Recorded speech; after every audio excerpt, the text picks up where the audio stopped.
Okay. Okay. So Question. for people, this is a separate video with questions because the other one stopped unexpectedly. Okay. Now you can ask the questions.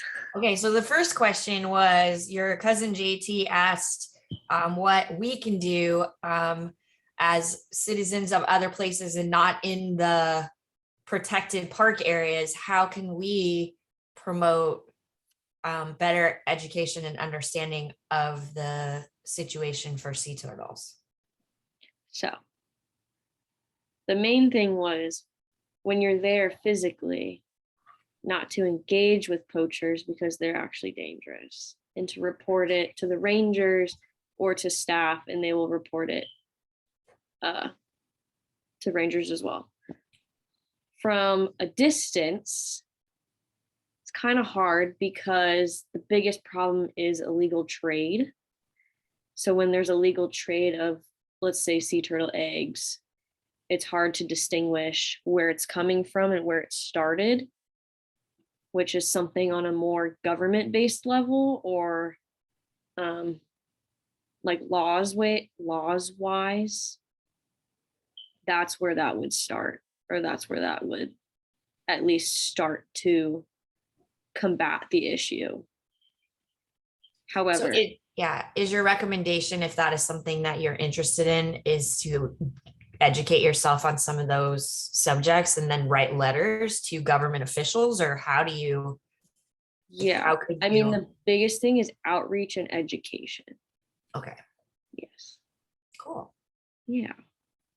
And then you had asked. So another question was, what was the most sort of horrific or awful thing that you saw with regard to poaching while you were there? So the worst thing that I saw was there were some people poaching, and when they don't catch a female, if they catch a male, instead of letting it go, they tie its flippers together and then it drowns, and then it washes up on shore, and then there's just a dead turtle on shore. And it's very unfortunate, it's very sad, but they're looking specifically for females so they can cut them open and take their eggs, which is also kind of horrific. But that's the worst thing that I saw. And then Lisa Parr asked why they would just kill for the sake of killing. Like, it doesn't seem to make sense. If the object is to continue poaching for the financial benefits, why would they just kill a turtle? Because it's not, why not just throw it back? Like, yeah, she was kind of shocked by my answer because we don't really know what's like going through these people's heads. I just think they're so driven to find a female that when they don't find a female, they probably just get like upset or annoyed. So they'll just kill the turtle anyways.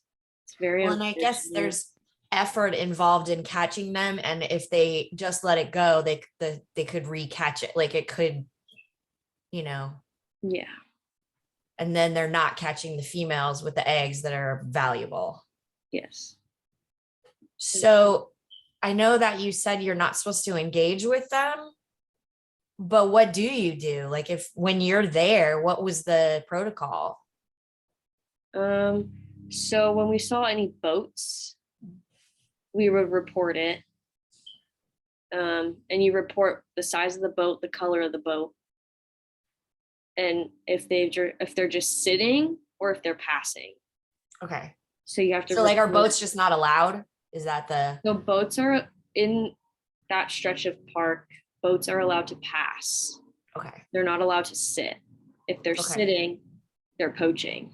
Okay. So, or they're looking for turtles. So the biggest thing was if we ever saw anything, to report it. And then if there was anybody ever up on the beach, we weren't allowed to go out on surveys or go near them within a certain mileage because they usually hold weapons and they don't want us to engage in that. makes sense. One more question about the predators and stuff, because you said that the jaguars were opportunistic and that sometimes they would kill and then continue to hunt. So if you guys saw that, then what was the protocol? Like you would just go back to the base or go around, or like how do you? So technically, you're supposed to stop a mile marker beforehand. Okay. So if the kill is in a certain mile, you stop the mile marker before that. But how do you know there's a kill there? So usually the survey that goes out the day before, or jag walk would go out. So when jag people would go, there would either be a fresh kill. Nest check, you would find fresh kills. So for night patrols at night, if there was any fresh kills found that morning, you would stay before that mile. Okay, I got you. So you would stop your survey Okay. earlier. So Right. you're not going into that mile marker because you know that the jag just killed in that mile marker. So you don't want to be in that mile. That makes sense. Okay. But sometimes, depending on how fresh it was, like they could have killed a turtle and then just kept hunting, because they'll kill a turtle, maybe eat off of it, but once a new turtle comes up, that's a fresh kill. Okay. So they're going to go for it.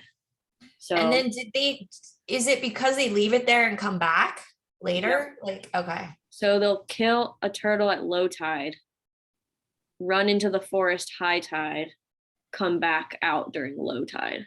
Okay. And just keep eating off that kill. Yeah. So sometimes one jaguar might feed off of that turtle, and then they'll go hunt somewhere else and a different jaguar will come and feed off of that turtle. Okay. So it kind of just depends on the dynamic of the jaguars, but for us, mostly the main thing was just staying away from that kill for about a day or two, just in case they were to come back and feed off of it. So you mentioned that when you worked a turtle that there was a body check. What are you checking the body for? Any cuts, any gashes, any disease. We also check for tags.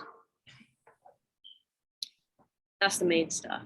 And then we check their shell, if there's any like cracks in the shell. But mostly checking for disease. Okay. Yeah. And is that pretty common? Are injuries and disease pretty common, or is it? I got lucky. None of the turtles that I saw had anything. Okay. Sometimes they'll have a notch from the tag, but that's common. Okay. But they can't really feel that because it's in between. When they do the tagging, it's in between the scales. So it's not like through a scale. So if there is a notch, it's just because the tag came out. And then, so if you have a turtle that's tagged, you're making a note of the fact that it's tagged, and then that information is part of the data set, right? Yeah. And then what if you have a turtle that's not tagged?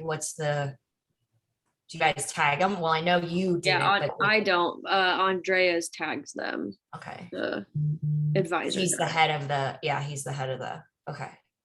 But so, any turtles you find that aren't tagged, if the protocol is to tag them. Cool. Okay. Yes, ma'am. Trying to think if there's any other questions to ask that would be interesting. Well, they can ask me. Yeah, they can email, I guess, if they have any questions. Yeah. I asked all the ones I thought of. Okay. I will stop. Oh, I do. I have one more question though. This is just purely for me. Okay. All the pictures that were in your presentation, were those your photos? Like photos you took? All of them except for like 3. Okay. I kind of figured, but I thought it was There cool. was like the some of the logo stuff I got from STC, Mhm. and then mostly all the photos I took. Okay, Yeah. cool. No.